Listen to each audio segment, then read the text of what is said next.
Today in the Queen City, we're shining some light on something even some of the locals don't even know exists. The Cincinnati Zoo's Wolf Woods, a 2005 extension of the existing Otter Creek. And remember when I said native-themed areas aren't as popular as others? Well, statistically, this is the least visited part of the zoo. Not because it doesn't have awesome animals, but people don't actually know where it is. And that's why you have me. Across Wings of the World is the train station. Past the tracks is the brand new Penguin Point. And beyond that are the backwoods of the Cincinnati Zoo. First up is the park's undisputed hide-and-seek champion, their gray fox. And no matter how many times I've visited, this is all the footage I have, so we'll be moving on. But before we meet the next stars, I think it'd be cool to let you know that if you visit nearly a decade ago, this boardwalk was a walk-through turkey exhibit, which you can kind of see in one of the zoo's older educational videos. And behind that is a rock you used to be able to walk around. And on the other side of it, there was a striped skunk I miss very much. So going back, next is a couple that is guaranteed to make your day 10 times better. The North American river otters. They can come right up to your feet, but if you don't see them wrestling on land, then you'll find them at the underwater view, where they can stay below the surface for up to 8 minutes. Say hi to Sugar and Wesley, or I should say, they'll say hi to you. If you ever wanted to connect with otters, this is the place to do it. You know, because no one really comes around here. But also, these are some of the most talented animals I've ever seen. One day, one of the zoo's photographers brought me over here for a photo shoot. And every holiday or something worth celebrating, the keepers will give them an object to hold that's related to that holiday. And I know some are going to disagree with me, but I was grateful for the Rise of Skywalker's release. Oh, and also for Hanukkah.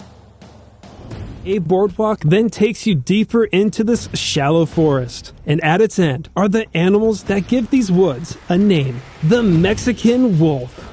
A beautiful, beautiful animal. But you know what they say, you can't depend on your looks forever. They once ranged throughout the southwest US and nearly all of Mexico. But they have a taste for livestock, and in the early 1900s, ranchers went after them. It only took 7 decades to practically eliminate this wolf from the wild. The government got involved and put them on the endangered species list, gave them legal protection, and started a breeding recovery program. I know I already mentioned all this, but I didn't tell you how that program is going. It all began with 7 wild-caught wolves that eventually created a population big enough to start reintroducing them to their former territory. In 2020, that 7 is now at an estimated 186. It doesn't sound like a lot, but it does when you learn that's a 14% population increase from 2019 and nearly a 50% increase from 5 years ago. And the zoo is no stranger to helping out. 2 years after the Wolf Woods opened,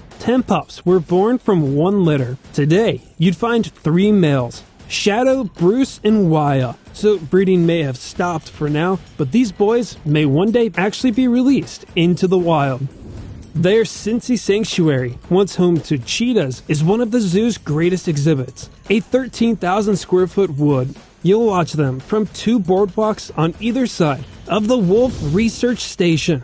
A hunter's cabin converted into a biologist's office. It has the wolves' profiles, anatomy of their prey, a den that's obviously closed off right now, a map of where they're being introduced, an actual report on the recovery program, and of course a close encounter with the pups from the window.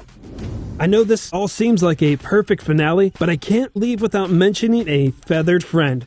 This hut opened with thick-billed parrots, which can be found in Wings of the World, but here if you look up, that bird is now a barred owl, a native who asks the age-old question, who cooks for you? And they can even pretend to be monkeys. And even pretend to fix your car. This guy or gal is never hard to find, but getting them to face you can be a bit of a challenge, though I wouldn't take offense, because it usually just means they're watching the train go by. Now when you leave these woods, hopefully you'll stop and read the quote by Chief Seattle. What is man without the beasts, if all the beasts are gone? men would die from a great loneliness of spirit. For whatever happens to the beasts soon happens to man. All things are connected. And that concludes this episode. Remember to stay tuned, and please visit the Wolf Woods if you're here. And thank you for watching.